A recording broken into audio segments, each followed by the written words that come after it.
Kain tayo guys. Nepali food. Parang siomai. Ganito. Isa na lang. Momo. Parang siomai ang lasa. Dumplings. Itong sauce niya parang may halong peanut butter. Hindi, may mani. Giniling. Tapos ito. Chili. Ganyan siya. Yan. Yummers.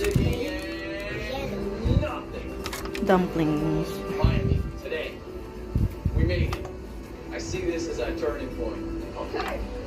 Sausaw natin sa manghang. Ako lang kakain itong manghang. Ayaw nila ng manghang. Sarap. Nakakamas. Gusto ko sanang gumawa kaso lang